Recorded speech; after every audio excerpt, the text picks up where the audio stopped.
just to kind of recap what we were doing last time and the time before that is we are using properties of pure substances, and we're using tables to figure out properties of substances at different states.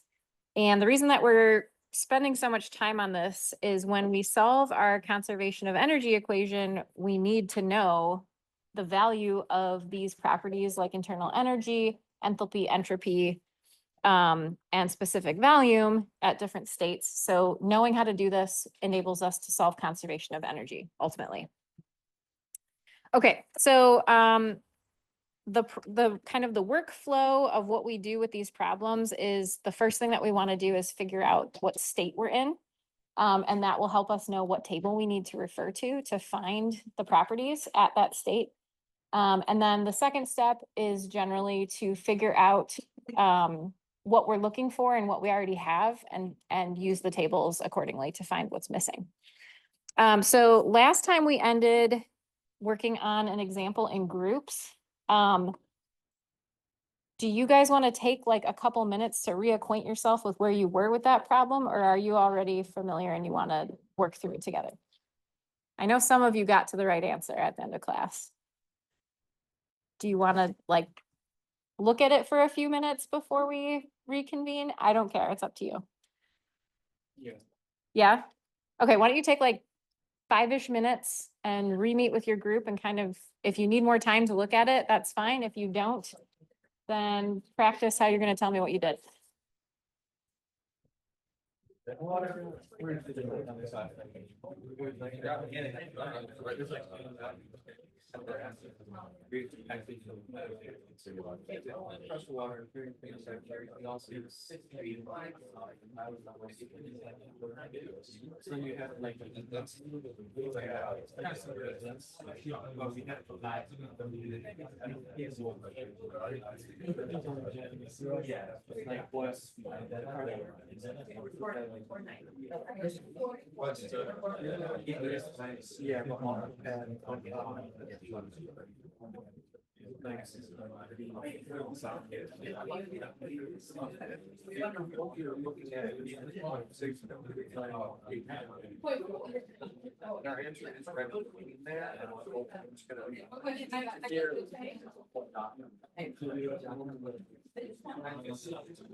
But then like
Okay. It seems like there's a silence maybe from most groups. So let's work through it. Does anybody want to volunteer what we should do first? What should our first step be?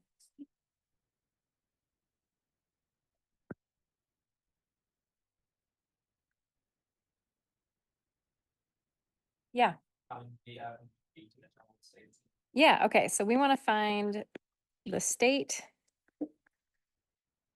using VF and VG.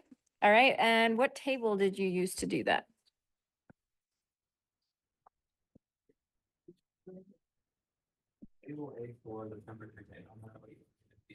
Yes, great. So thank you, Mark. So what we're going to do is we want to find VF and VG, and we're given T. So we're going to use our temperature table. So we're going to use our temperature table. Since we're given T. All right, so let's do that. So at our temperature table is very far away from here. Pressure table. Okay, temperature table at 350. So we are going to be looking at this row here. And we want to find VF and VG. So we're looking at these two values here.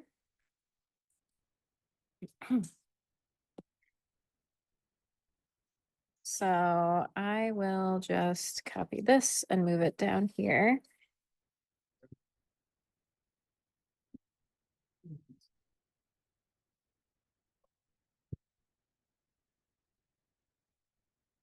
Okay, so we have that VF is 0.001741 meters cubed per kilogram. And then VG is equal to 0.008806 meters cubed per kilogram. So at our temperature line for 350, oop, I did not draw that very well. So this is T equals 350C. All right, where is our specific volume on this curve? Yeah, the superheated vapor, it's like way, way, way over here. All right, so RV is 0.4. So we're in the superheated vapor.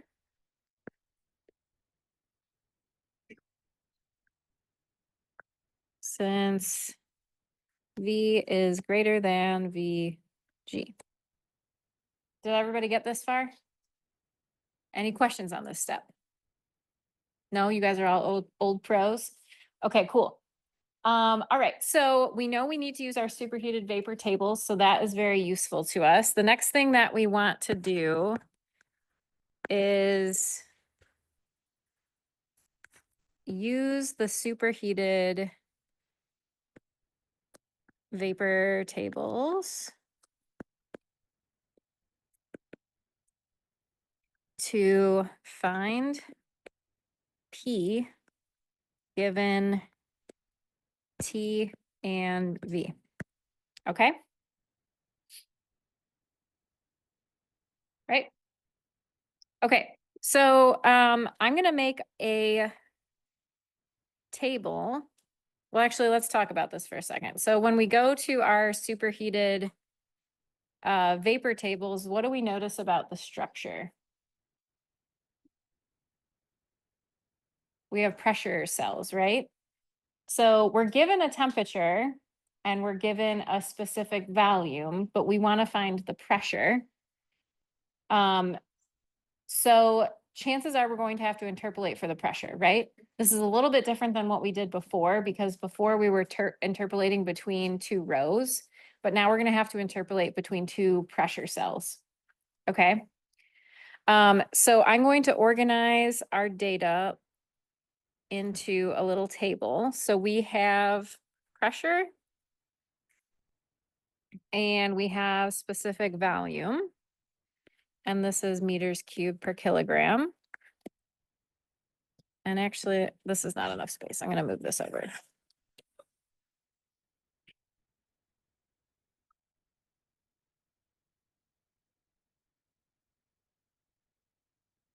Okay.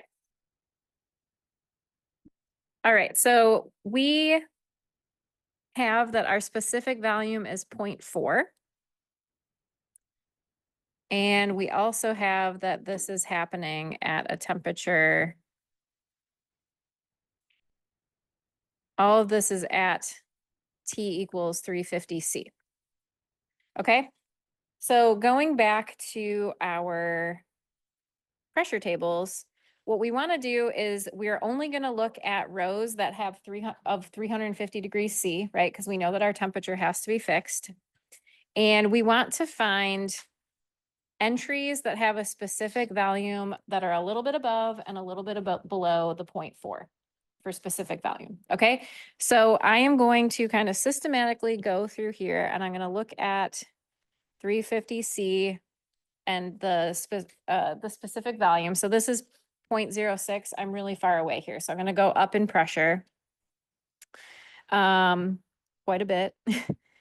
And right here we have 350 C 0.01. We're still quite small. 0.4.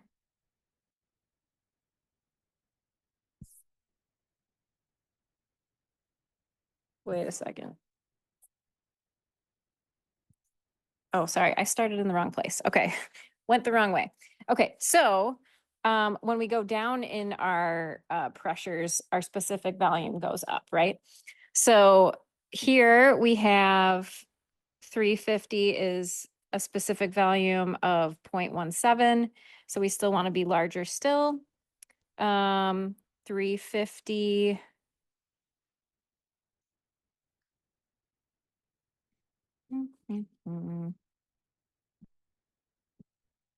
We're going to go down even more. So we're looking for 350 and then a specific volume close to 0.4. So we're getting there here. So 350 and 0.57. Here we have 0.47 and here we have 0.35. So the two pressure cells that I'm going to target are these two. Does that make sense?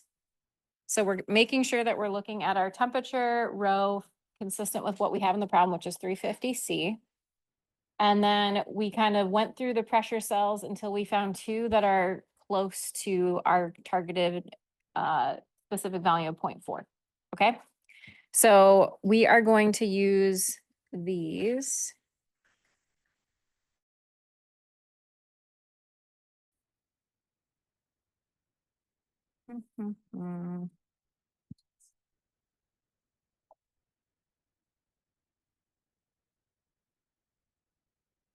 Okay, so I have that for, on the low end, I have a specific volume of 0.35442 meters cubed per kilogram. This is a pressure of 0.8 MPa. All right, we're trying to find this pressure.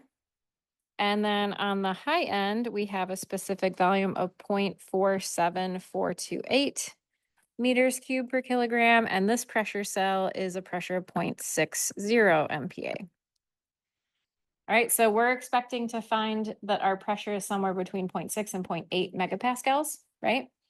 And just all we need to do is interpolate these values, right? So far, so good? Okay, So we're going to interpolate.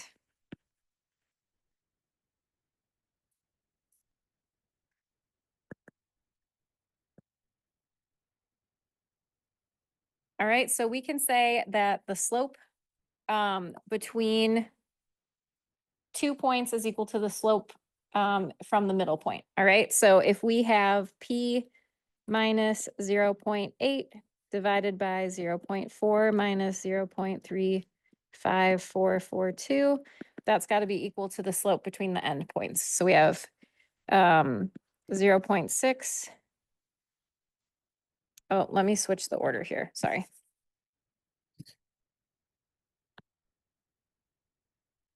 So I have 0.8 minus P divided by 0.4 minus 0.35442 is equal to 0.8 minus 0.6 divided by 0.35442 minus 0.47428. All right, and then we're just going to solve this for P, and we get 0.72 MPa. Did everybody come to this conclusion? Yeah, excellent. Are there questions on this? I know interpolating between the pressure cells is a little bit of a leap from what we did in class together last time. Any questions or concerns? If you have a question, I'm sure you're not the only one, so don't be shy. Okay, let's do another example.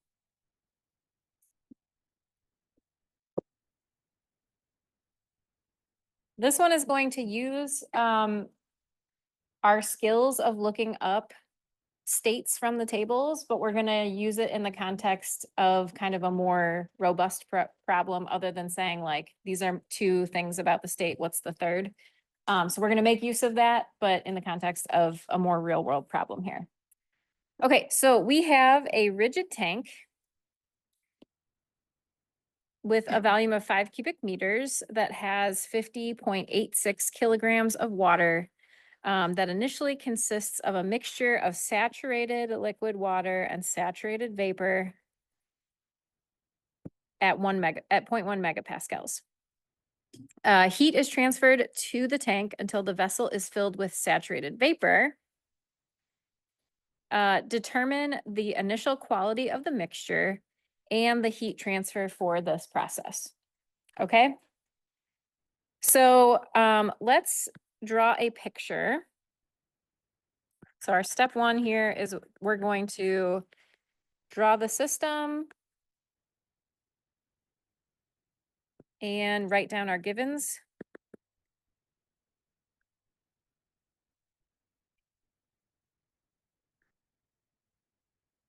All right, so we have a rigid tank. I'm going to draw it as a square tank.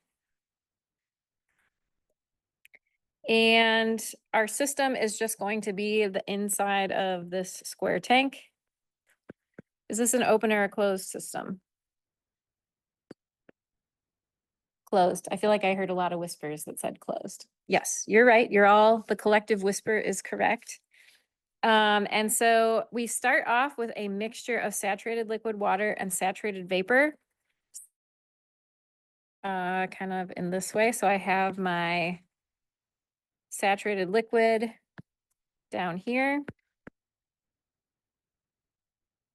And then I have saturated vapor up top. But it's a mixture.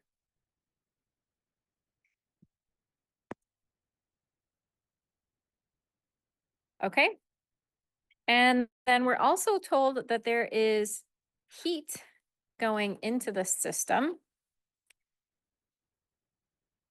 that allows all of that mixture to be turned into a saturated vapor. Okay. So what we're given in the problem is the following. So we know that the fluid is water. So that's good. We're going to be using our steam tables then.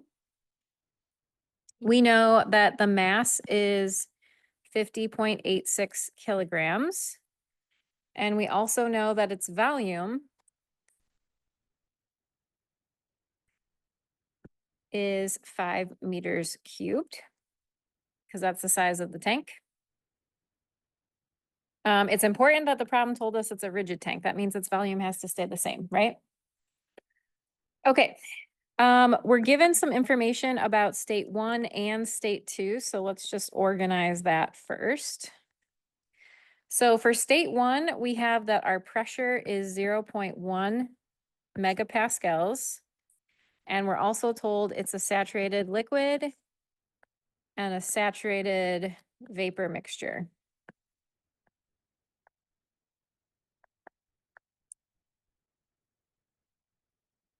All right. For state 2, we have that it is a saturated vapor.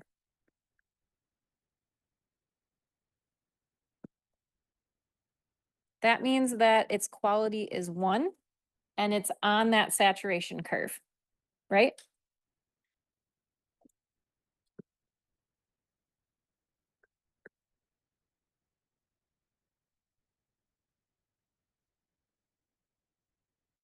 Okay, so what we want to find in this problem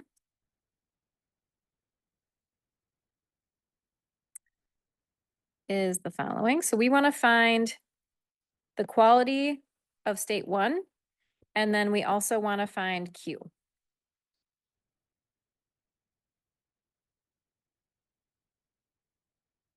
Okay. Does this problem setup make sense? All right, great. So let's start with finding quality at state 1.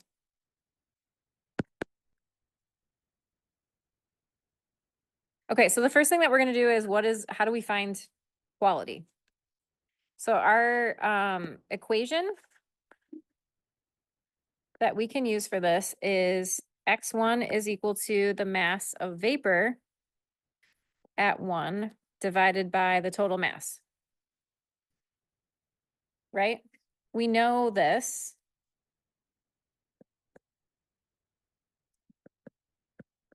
We do not know this.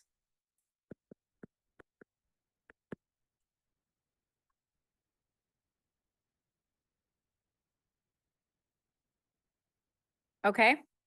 So we want to instead use an equation that involves quality and then some other property. So instead of this equation, we'll use this version of it.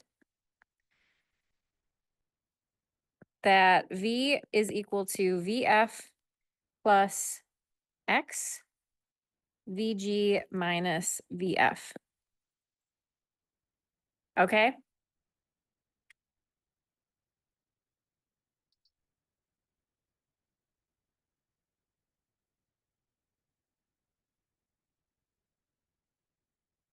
And this is going to be V1, right?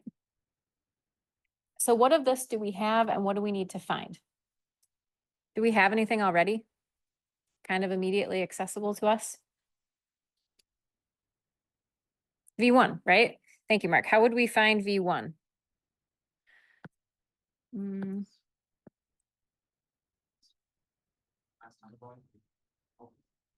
Volume over mass, right? So this one we can calculate by using our volume over our mass, right?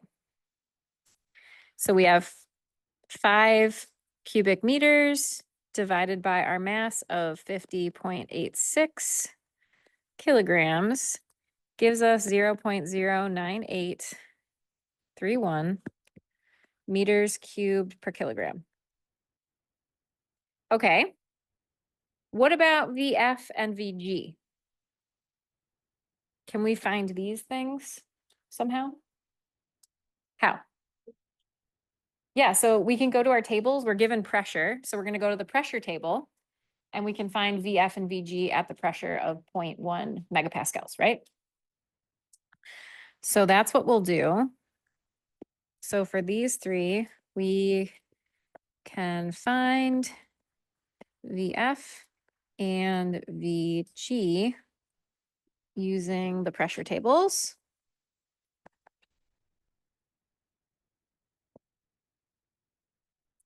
At a pressure of 0.1 MPa. Okay, so when we do that, we want VF and VG. Let's go back to the pressure tables and find that.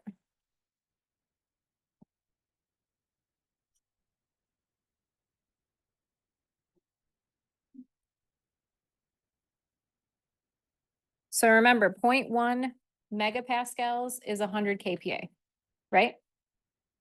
So we are going to look here. This is 100 kPa. And we have these two values for VF and VG.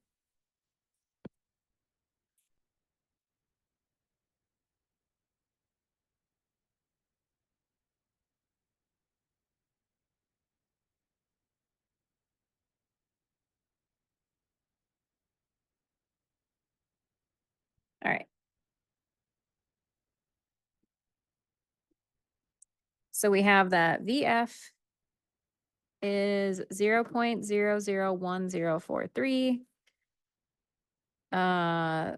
meters cubed per kilogram.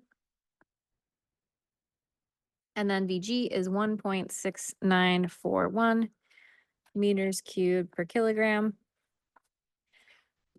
And so now we have everything in this equation except for X. So we're just going to solve for X.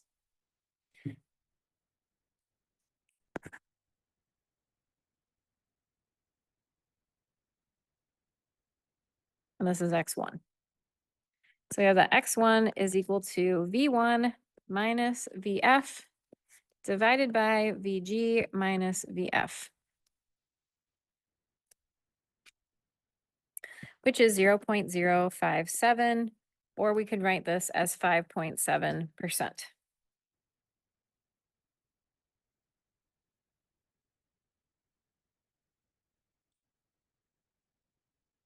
How can we find out what T1 is?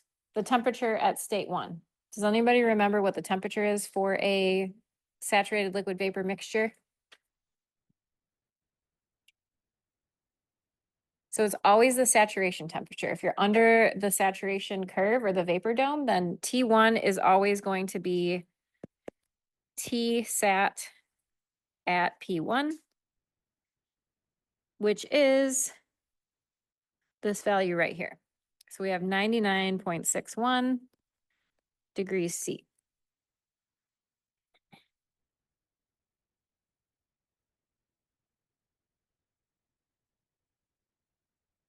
Okay.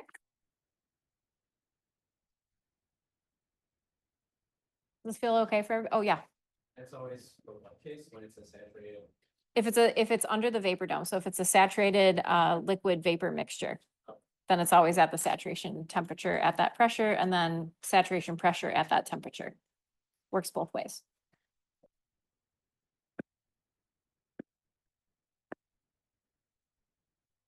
So a saturated liquid vapor mixture is always at saturation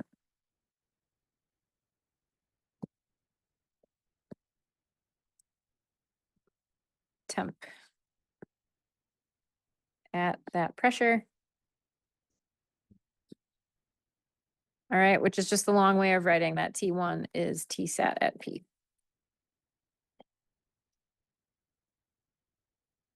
Any other questions on that?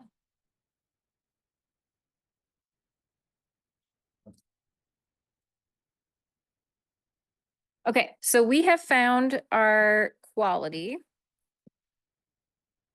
This is what we are looking to find for the first thing. Now we want to find Q.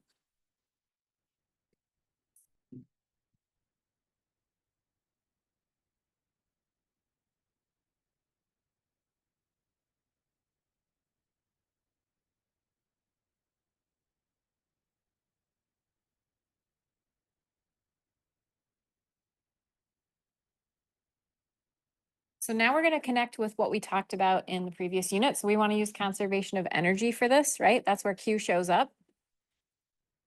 So we are going to use conservation of energy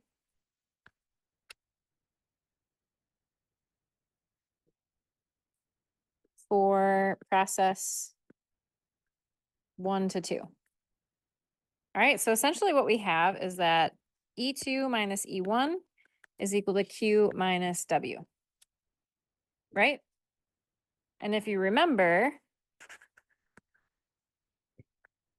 energy is internal energy plus kinetic energy plus potential energy. So we have internal energy plus 1/2 mv squared plus mgz. All right, this is total energy, this capital U, right? If you remember, our tables are all specific energy, the lowercase u. So I'm going to pull the mass out of this equation so I can get the little u in here, okay? So I have mass times specific internal energy plus 1/2 v squared plus gz. Okay? So we're going to take this expression for total energy and substitute it in for E2 and E1. So we have mass times the internal energy at 1 plus 1, or sorry, at 2. So we have our internal energy at 2 plus 1/2 V2 squared plus GZ2 minus M times internal energy at 1 plus 1/2 velocity at 1 squared plus GZ1 is equal to Q minus W. And just to remind you, this whole thing is just a statement of the total energy at state 2. And then this is just the same thing as the total energy at state 1. Any questions on how I got to this part? Okay, do we notice anything that we can ignore?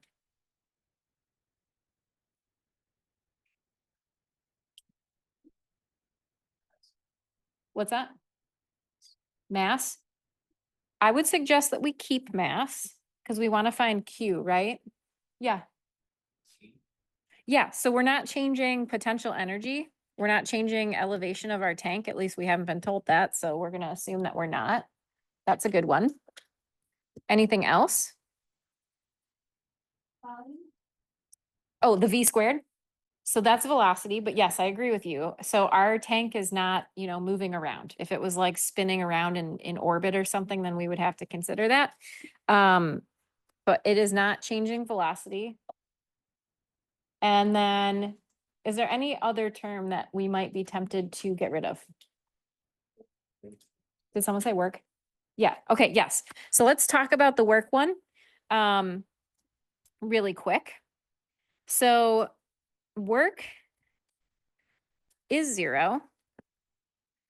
And the reason is because we have no electrical or shaft work.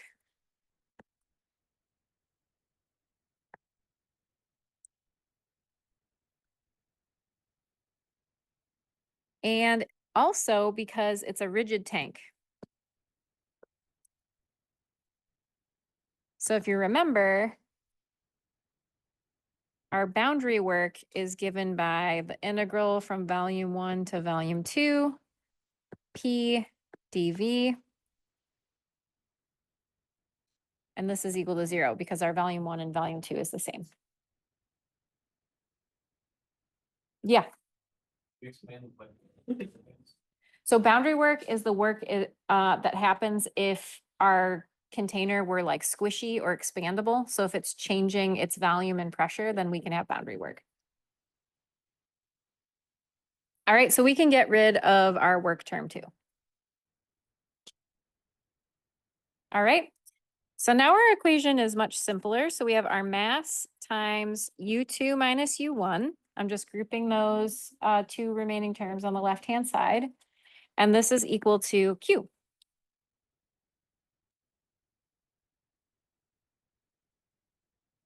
Right?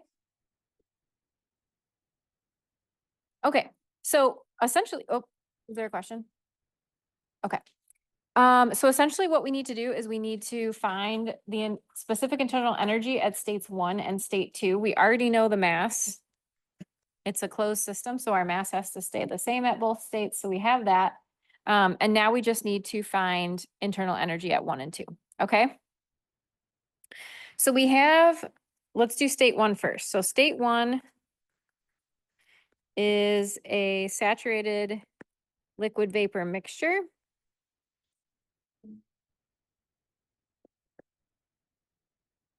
And we know the quality of it, right? So we can use this equation. So we can say U1 is equal to UF at state 1 plus X1 times UG at 1 minus UF at 1.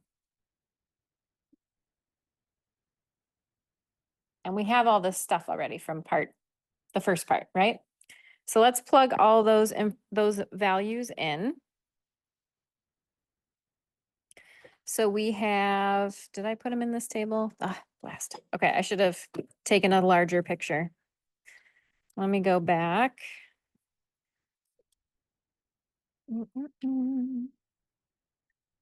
That's a pressure table at, not too far. Here, okay. So I want to have this. All right, so this is the same row we were looking at before, but now I've included the columns for internal energy. All right, so I'll duplicate those down here so we can see what we're working with.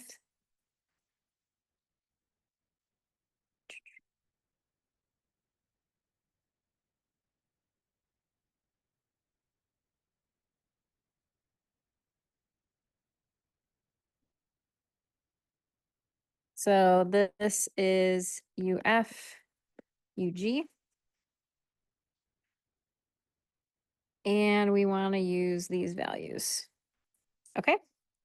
So we have UF at state 1 is 41 or 417.40 plus our quality from part 1 is 0.057. And then our UG is 2505.6 minus UF is 417.4.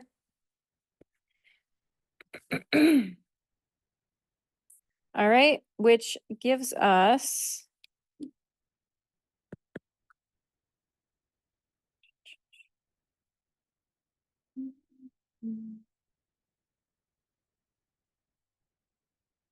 2505.6.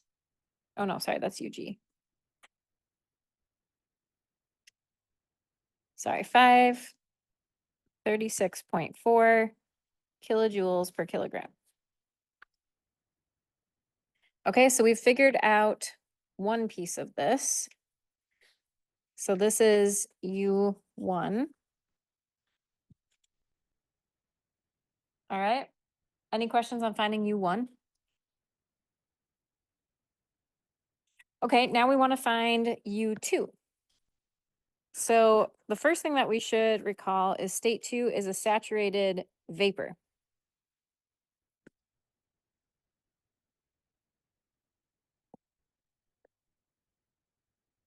So that means that the quality at state 2 is equal to 1. The internal energy at state 2 has to be the same as UG, right? And we also have that V2 is equal to VG.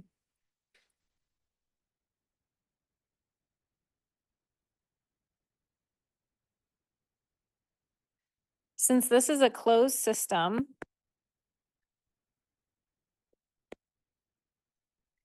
our mass is constant. And since it's a rigid tank, that means that our volume is a constant. So these two things together mean that the specific volume has to be a constant as well, right?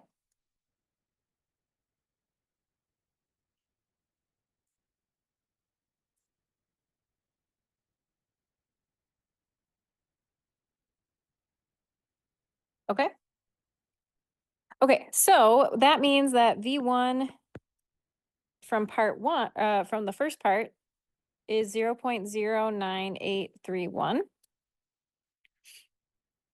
That was just the specific volume we calculated using the mass that was given to us on the volume of the tank. This is meters cubed per kilogram, is equal to V2, which is VG at state 2.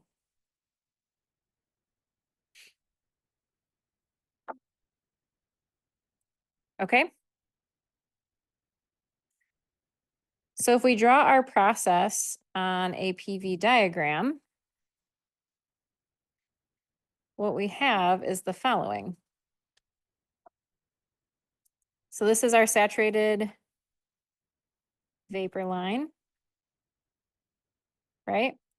And we're starting off under the vapor dome. So we're starting off as a mixture of compressed liquid or saturated liquid and gas, right? And then we keep our specific volume the same. So V1 is equal to V2. So that means that our process is happening on this line. So from state 1, we're moving into state 2, which we know is a saturated vapor. So we're going up to that line. Okay, so this is what our process looks like.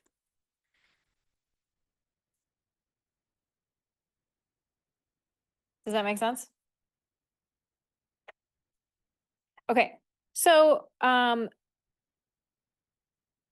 what we want to do then is we want to find U2. How do we find U2 then, right? So we still need to find the internal energy at state 2. So we're going to interpolate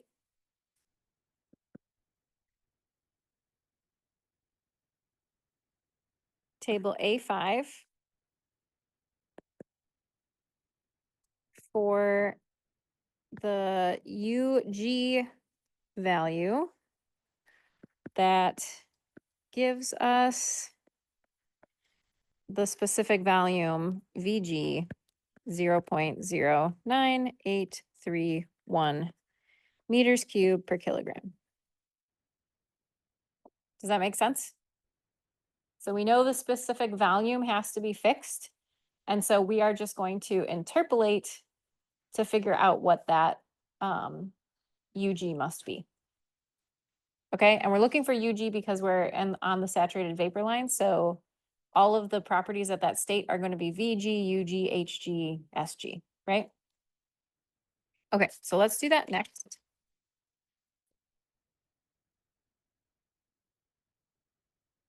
All right. I don't have very much more to write, just so you know, but I'm just going to add a page here so I can put a copy of the table in here. Okay, so let's go to table A5. And we are looking for VG. So we want to look at the saturated vapor column. So here's our VG column, and we are looking for values that are close to 0.09831. So I need to move up here. I'm sorry, down. 0.9. Okay, so the rows that are going to get us close are these ones. So we have 0.099, which is above what we are looking for, and 0.0887, which is below what we are looking for. All right, so we are going to interpolate these, and we want to find UG, so we're going to be looking at those values as well. Does that make sense? Okay.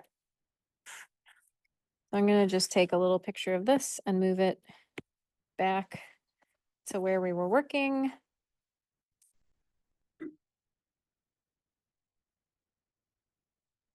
Just here. Okay, so just to remind you, this is VG, this is UG, and then this is pressure. Okay. Okay, so what we have is the following. So we have our VG and our UG. So on our upper end, we have 0.099587, and these are meters cubed per kilogram. And then UG is kilojoules per kilogram. We're targeting 0.09831.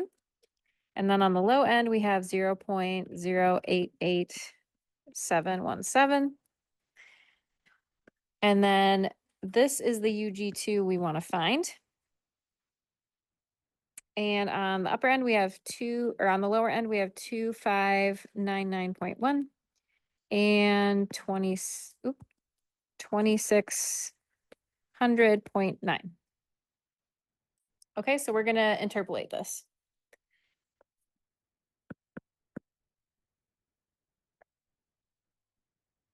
So we have that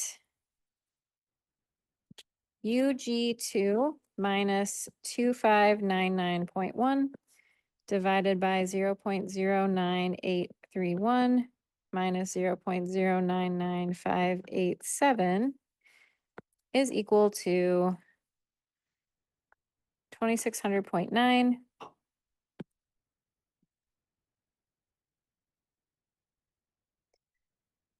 minus 2599.1 divided by 0.088717 minus 0.099587. All right, and we're just going to solve this for UG2, and we get 2599.2 kilojoules per kilogram. All right, it's good to check that we are indeed between the two internal energies in our table, which we are. So that's good. And now we have all the pieces that we need to find Q. All right, so we have U1, we have U2, and we have mass. So now we can just plug in those things that we found to find Q. So Q is equal to M times U2 minus U1. So we have, what was M? Nope, not too far. 50.86 kilograms.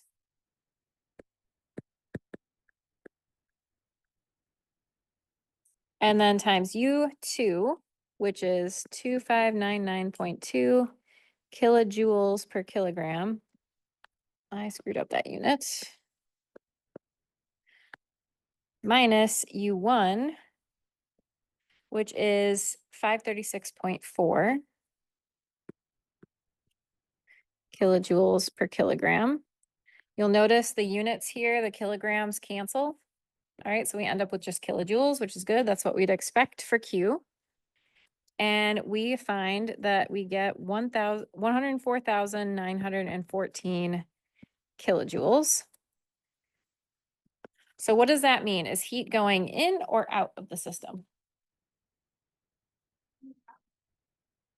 What's that?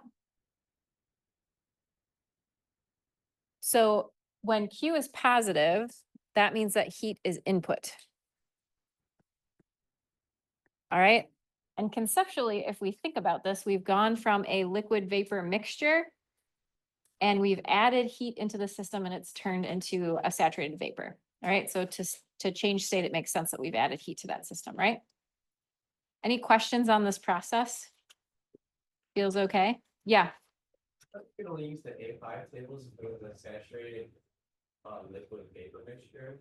So I was like confused how you used it when we saw it was a saturated vapor. Yeah, so that's a good question. So the reason why we used that table is, so if you consider this as our, kind of our curve, if we call this PV, this is our vapor dome. All right, so inside of the vapor dome is, and I'm going to draw this kind of exaggerated. So inside of the vapor dome, but not touching that line, is the mixture. So this is saturated liquid vapor mixture, right? And then on the line, on this side of the line, we have a saturated liquid.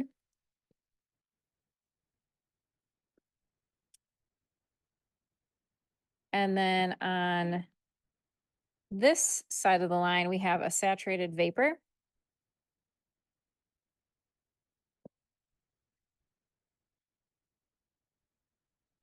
Okay. Once we get to the left or to the right of the line, then it changes. And over here, so not on the line, once we're off of the line, this is a compressed liquid.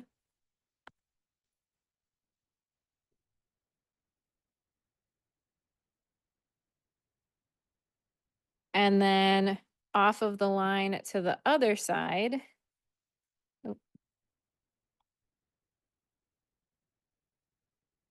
Is our superheated vapor, right?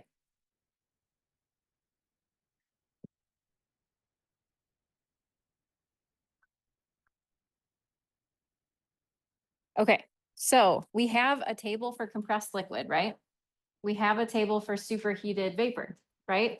And then we also have a table or tables for compressed liquid vapor. And that includes mixtures and then anything that's on the line. So as long as you're on the line or inside of the line, then you can use those tables. The A5. Yes. Does that make sense? Yeah. So if your state has the name saturated in it, you can use those tables. Cool. That was a good question. Other questions? Shall we take a break? Are we weary after that example? Okay, let's take a couple minute break and then we'll come back and talk about the compressed liquid tables. Okay, so I have a quick comment to make on our last example before we go into the next kind of section of the notes. And this is a good question and I should have mentioned it, but I did not, so I'm going to do it now. So if you remember when we were looking for internal energy of state 2, what we had at our disposal was the specific volume and then some specific internal energies that we wanted to interpolate between, right? We also know that this is a saturated vapor, so we're using the saturated liquid vapor tables, right? Those tables are organized either by temperature or pressure, but all of the information in them is the same, okay? So we used the pressure tables to interpolate. We could have gone to the temperature tables and done the same thing and gotten the exact same answer. So, so this is the, the pressure table values, and then we could have also equivalently, maybe I went too far. Hang on. Nope, not far enough. Okay, so we could have gone to the temperature tables and did a similar thing and said, okay, we're looking at our saturated vapor column, which is this guy. Oops. We're looking at this column, right? And we want to go down to a specific volume that's close to 0.098. And we could have said, okay, look at that. We have 0.09468 here, and then 0.10429. Obviously, these are different values than what was on the pressure table. But we could have used these entries, and gotten the exact same value. Because like I said, the temperature table and the pressure table are the same information, just organized differently. Okay, so I will put that in here.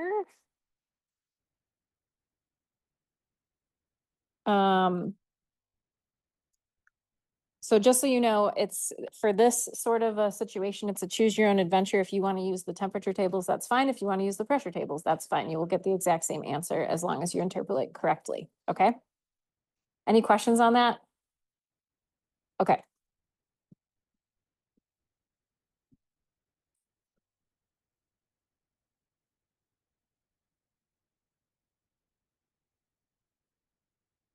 Okay, so now that that's behind us, let's talk last but not least about the compressed liquid table. So we've already talked about our saturated liquid vapor table. We've talked about our superheated vapor table. And what's left is our compressed liquid table.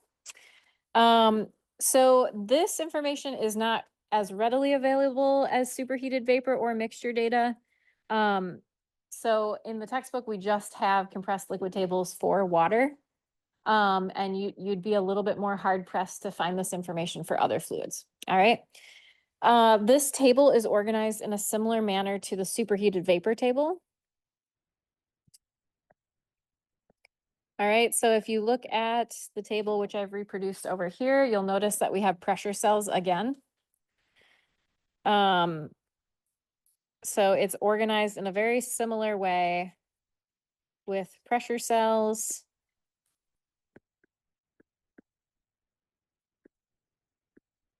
And then we have our saturated temperature.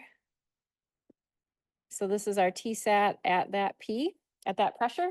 That's in the parentheses right here, just like how we had for our superheated vapor table. And then we have temperature in the far left column. So this temperature of 20 degrees is the temperature that goes all the way across these pressure cells here, even though the temperature isn't, there's not a temperature column here. We just use the one on the far left. Okay. Let's see. Okay. One thing to note though is that the lowest pressure that's listed in our compressed liquid table is 5 megapascals. So a question might be, how do we obtain the compressed liquid properties for much smaller pressures or for substances for which we don't have any table? And so the answer is to kind of look at what happens to the values of specific volume and specific internal energy at a given temperature as pressure is increased. So if we go and do that, so we want to look at a specific pressure and then increased temperature. So let's just pick, let's pick this one. So we're going to do 30 MPa. All right, and then we want to observe as we go down these columns. So as temperature increases, what happens to specific volume and specific internal energy?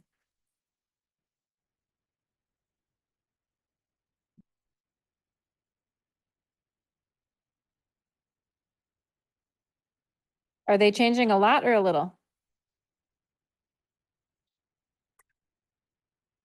I feel like they're changing a lot, right? So we go from 0.2 for internal energy, we're going from 0.29 kilojoules per kilogram all the way up to, 1700. That's quite a lot.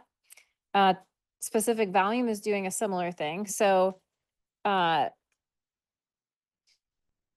if T is changed and pressure is kept constant, V and U change significantly.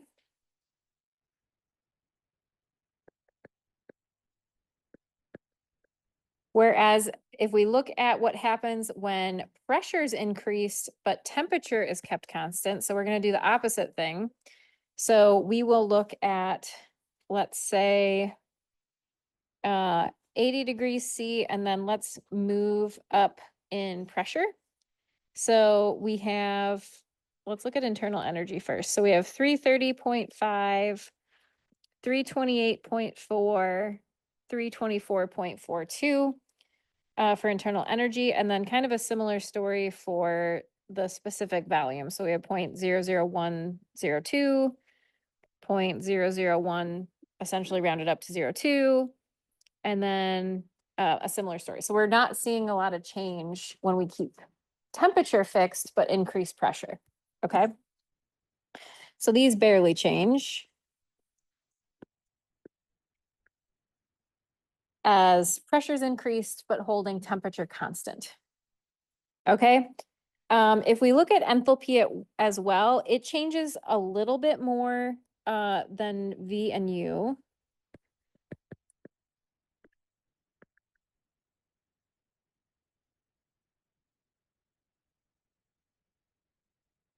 as pressures increased and temperature is kept constant, but it doesn't change significantly either.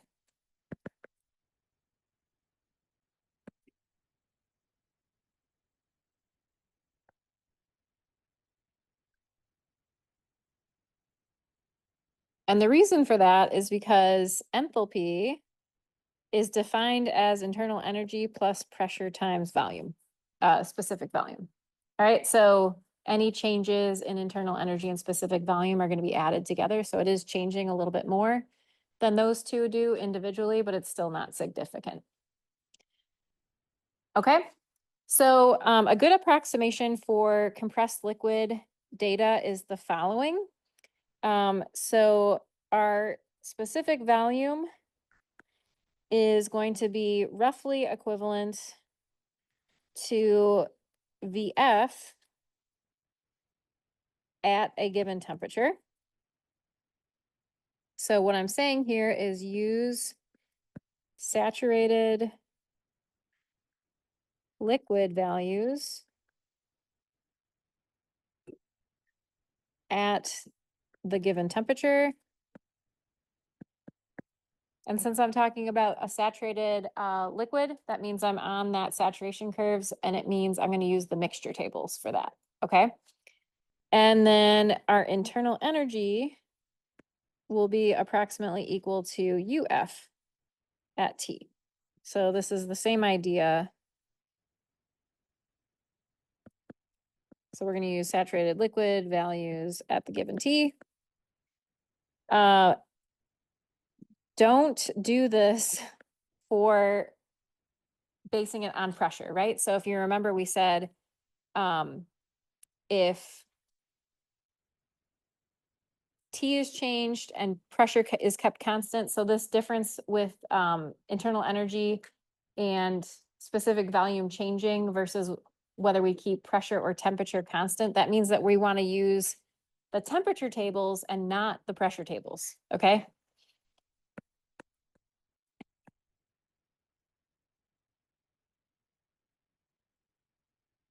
So we don't want to say that the specific volume is equal to VF at a given P. Do not do this. Does that make sense? The distinction? Okay, cool. All right. For enthalpy, what this means is we are going to say, okay, H is equal to U plus PV. So H, for an entry that we don't have a table value for in the compressed liquid, is going to be equal to UF plus P, UF at that temperature plus pressure times VF at that temperature. Okay, does that make sense? And then we'll also use that HF at a given T is equal to UF at a given T plus PSAT at a given temperature, VF at a given T. And so if we combine these things together, we have that H is equal to HF at a given temperature plus P minus PSAT at a given T times VF T. Typically, the second term here is usually negligible, especially for really big pressures.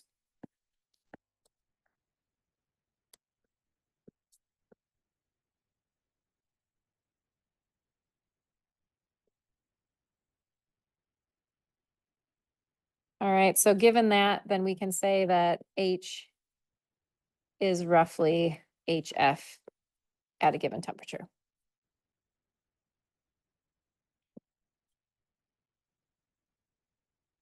All right, so these are the approximations that we will make. And this is, just to reiterate, we will use these relationships and we will use the compressed liquid vapor tables only when it's, for example, a compressed liquid water where we don't have a pressure cell for that circumstance.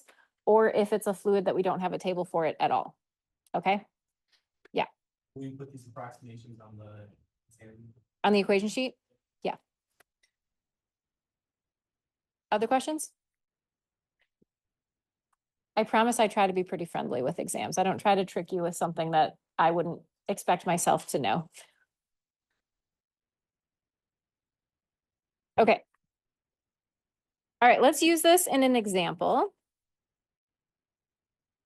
So we want to determine the internal energy, specific volume, and enthalpy of compressed liquid water at 220 degrees C and 10 megapascals using the compressed liquid and then the saturated liquid vapor tables. So this is going to be our approximation approach.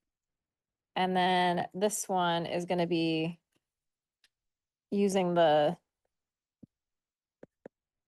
actual table. Okay.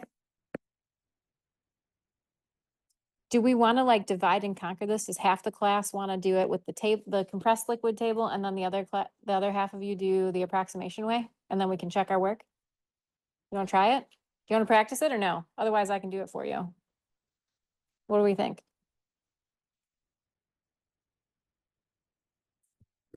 No energy in the room.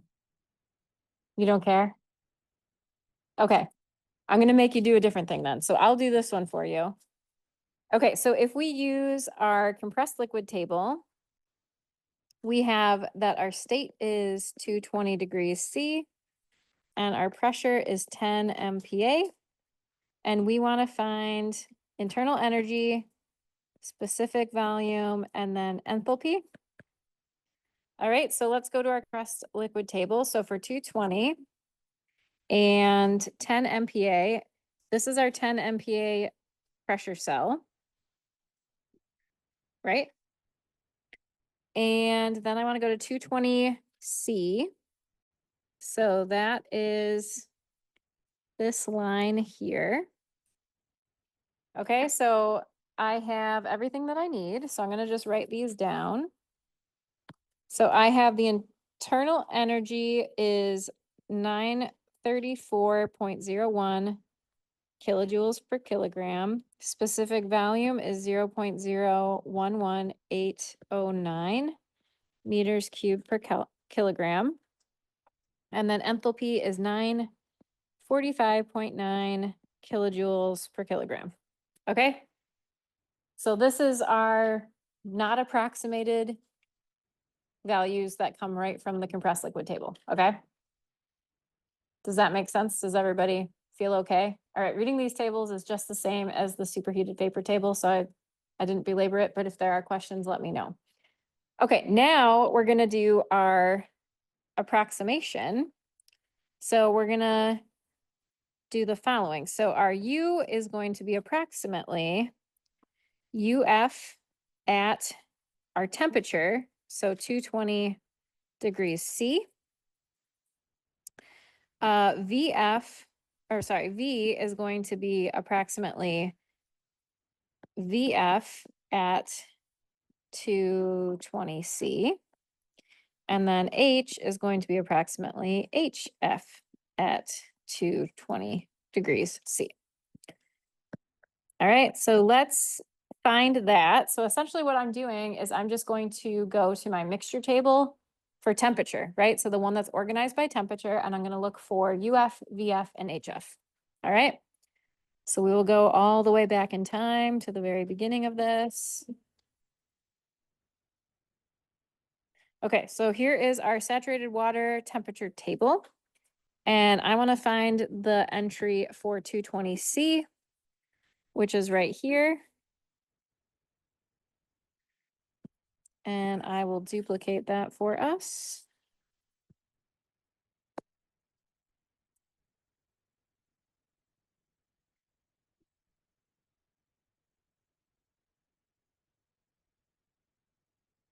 Too far.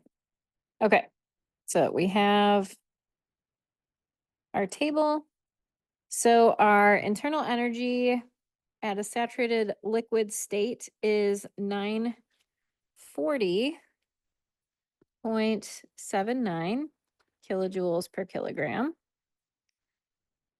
That's this guy. And then our saturated liquid specific volume is this. So we have 0.001190 meters cubed per kilogram. And then enthalpy, we want HF, is 943.55 kilojoules per kilogram.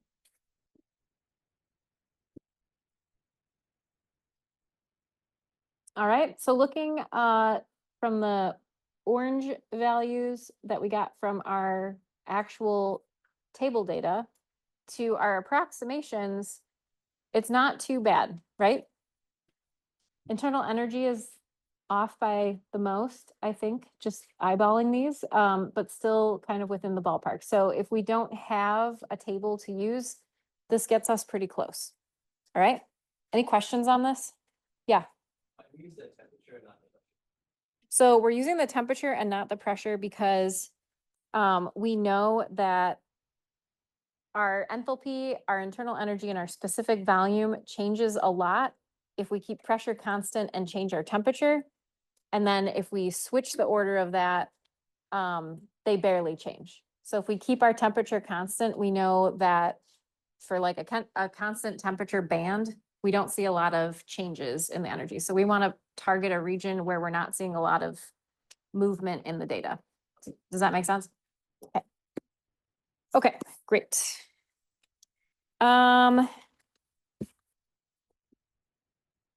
We also have, or there also exists a saturated solid vapor water table. So this is essentially property data along the sublimation line. So if you have ice that gets cold enough, the solid will change state into a gas directly without passing through the liquid phase. Which is this line here. So this is our sublimation line. And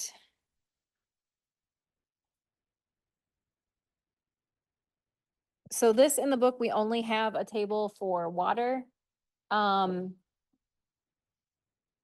And it's going to give us essentially the properties along that sublimation line. This isn't a huge focus of this class, but so I'm just mentioning it here that it exists, but we're not going to really use this one a whole bunch. Okay. But it functions in the exact same way. So we have, you'll notice in this column here, we have temperature and then the saturation pressure. So for any temperature, what the saturation pressure is it just identifies this point on the line. So if we have T and then PSAT, that's what it gives you. Okay. Okay. Let's do an example. And then this should be the end of this packet. I don't know if we'll get through this example today, but we will try. Okay. All right. So we have 1 kilogram of water in a piston cylinder assembly, and it's going to undergo 2 processes in a series from an initial state where the pressure is 1 megapascal and the temperature is 400 degrees C. And to go from state 1 to state 2, the water is going to be cooled as it's compressed at a constant pressure of 1 megapascal to a volume of 0.2 cubic meters. And then in process 2 to 3, the water is cooled at a constant volume to 150 degrees C. So we want to sketch both processes on TV and PV diagrams. And then for the entire process, we want to determine the work and the heat transfer in kilojoules. All right, so this is like the pinnacle problem of conservation of energy and using all the property tables. All right, we have lots of things to do here. So let's start with what we're given. So we are given that our system has water, which is good because that's what all of our tables are for in the notes. And we're also given that we have a mass of 1 kilogram. We know that this is a piston cylinder system. So here's our cylinder. And this is our piston. All right, so our system is going to be what is inside of this chamber. Is this an open or a closed system? Closed, right? So mass is gonna stay constant throughout this whole process. And the next thing that we're gonna do is we're gonna write down what we know about each of the states. So we have a state 1, a state 2, and a state 3. And then we have 2 processes. We have a process that takes us from state 1 to state 2, and then a process that takes us from state 2 to state 3. Okay? So let's do that. So state 1, we have the following. So we have that our pressure at state 1 is 1 megapascal and temperature at 1 is 400 degrees C. For state 2, we are given that now the pressure stays 1 megapascal and our volume at state 2 is 0.2 cubic meters.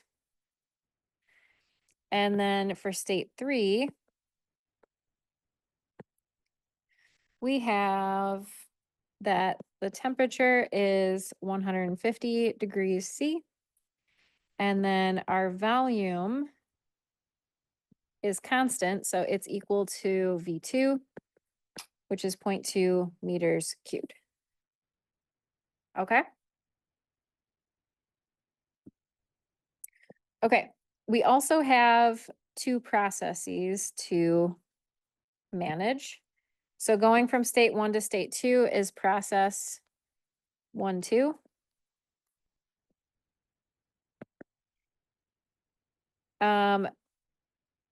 P1 and P2 are constant, right? So this is a constant pressure process. So this is an isobaric process.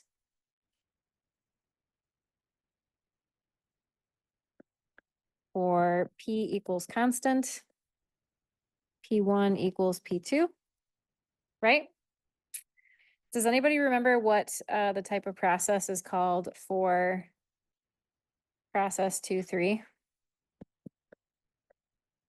So what's being held constant this time?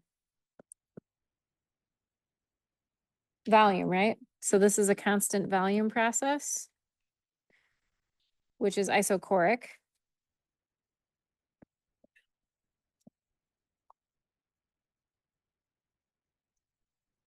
Which means V2 equals V3. Okay, so we are looking to find the work from 1 to 3 and Q from 1 to 3. And we also want to sketch both processes on TV and PV diagrams.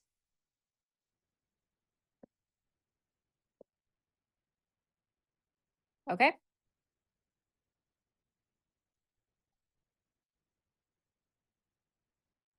Okay, so let's think about what we need to address all, I guess, 4 of those things. Right? So let's talk about our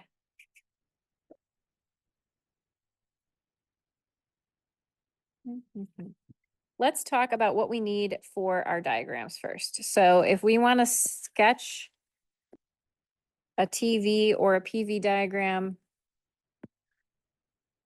we essentially need for each state temperature, pressure, and specific volume, right?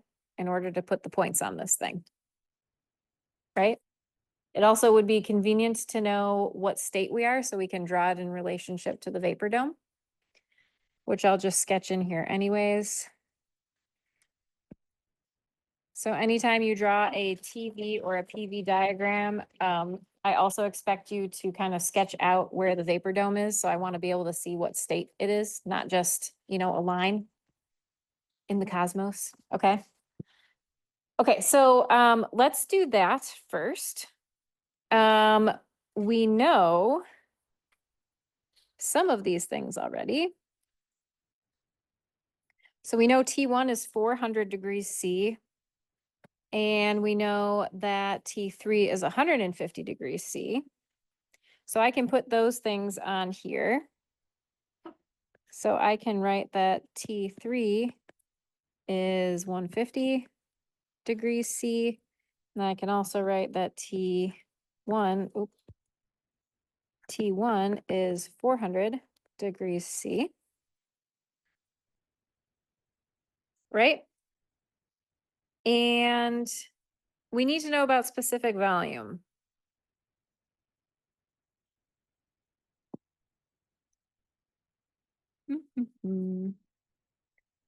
We can write down our specific volume for state 2 pretty easily, right? So we have the mass and we have V2,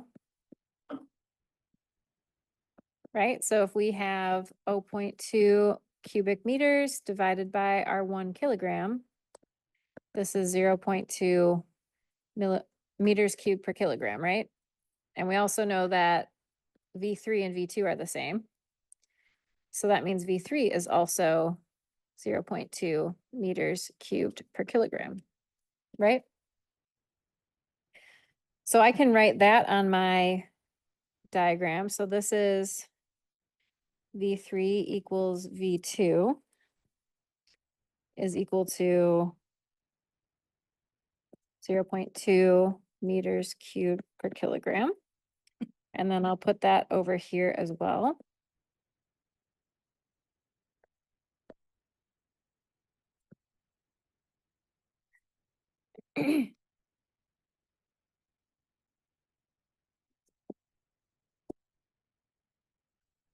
Okay.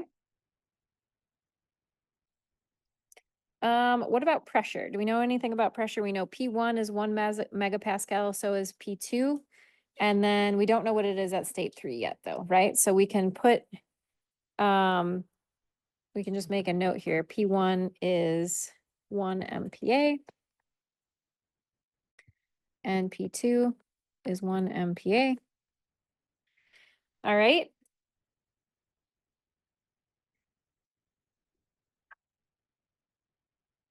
Okay, so let's figure out what states we have for each of these, right? That'll help us locate things relative to the vapor dome. Okay, so let's start with state 1, which was purple.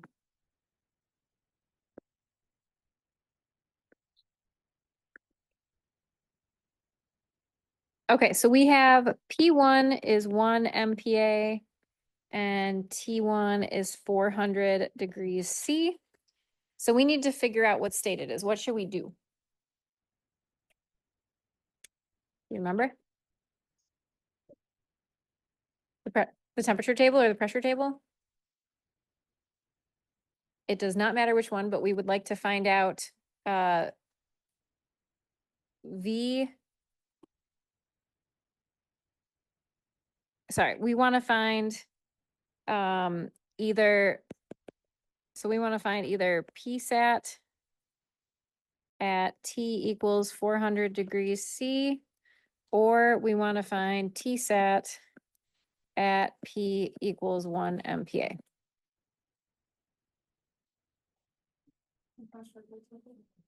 Sorry? 79.88 degrees Celsius. Okay, and what table did you use for that?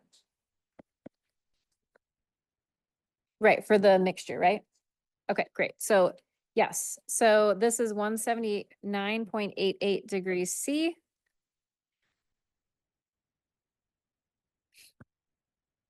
And then does anybody happen to have the PSAT at T equals 400? It's not when it starts at 370. Okay, so that solves that. So since there's no entry going that direction, then we'll use TSAT. So I'll just make a note here.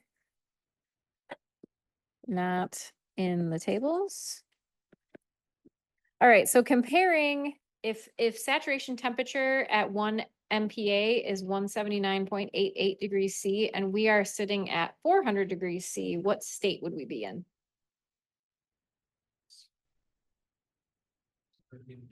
Yeah, so this is a heated vapor.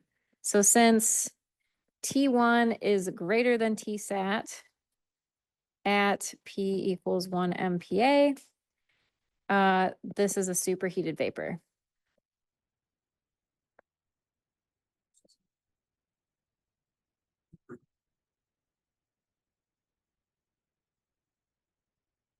Does that make sense? Okay, fantastic. So we know we're superheated vapor for state 1, so we're going to be hanging out generally in this area somewhere, okay? Okay, so, and actually, we're at T equals 400 degrees C, so we will be here, but we need to figure out what this value is. All right, so how can we find V1? What table should we use? The superheated vapor table, yes? Okay, so we are going to use superheated vapor table using the 1 MPa pressure cell.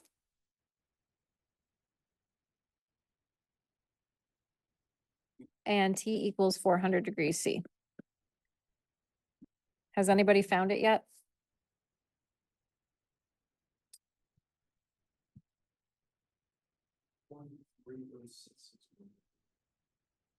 Okay, hang on.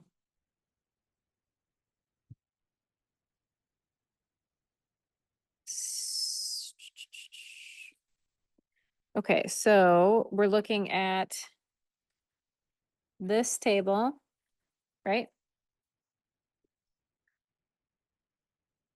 And just for reference, the saturation temperature for that pressure is also in your superheated vapor tables as well. If you wanted to grab that information from there, that's fine. Okay,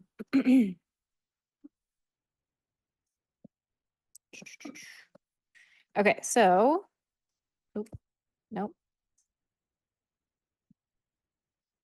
Okay, so here is our table. So we want to find V at 400. So we have this guy. So we have that V1 is equal to 0.30661 meters cubed per kilogram, right? Does that feel okay for everybody? Okay, so now that we have that value, we can put that on our charts. So this is 0.30661. And then we can also put it over here.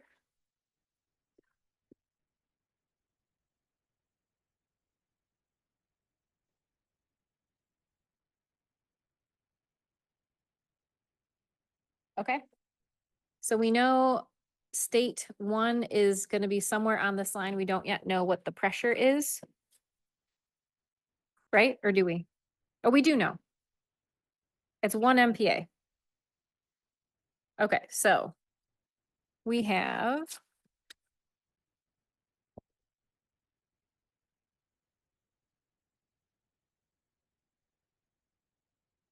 so this is our state 1. And this is P1 equals 1 MPa. Okay.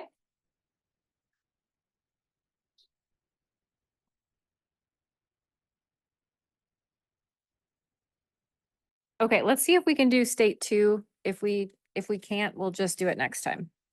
Orange. Okay, so state 2.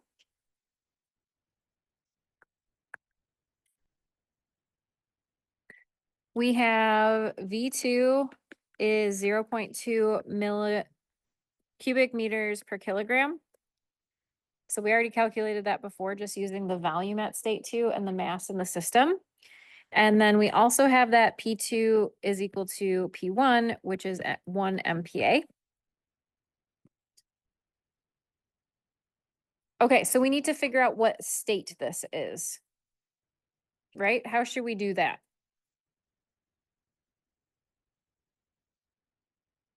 Any ideas? We're given a specific volume and a pressure. On Yeah, so we're gonna use our pressure table and we will find VF and VG and then compare to what V2 is, right? So use the pressure table.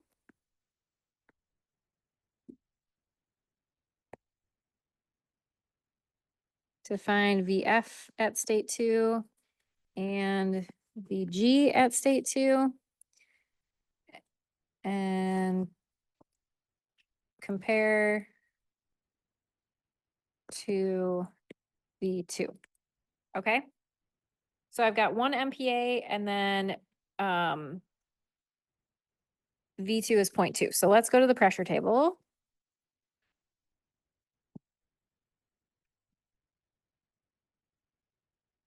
Okay.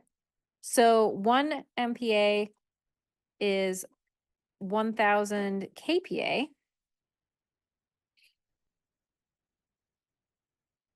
So I keep going. So I have 1 MPa here. And I want to find VF and VG. So I'm going to use this little section of the table.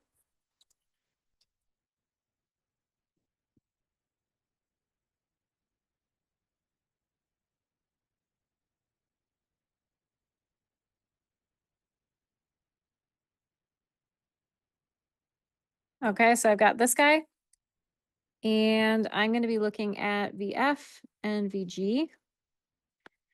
So we have VF at 2 is 0.001127 meters cubed per kilogram.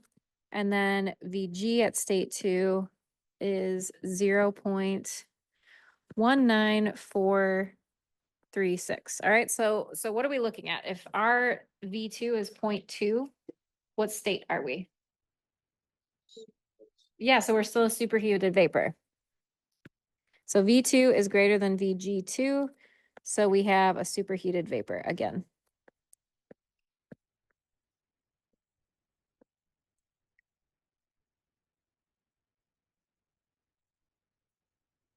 Okay, so on our temperature specific volume plot, we have that V2 is 0.2, and that is just inside or outside of our vapor dome. So we're still in the superheated vapor area.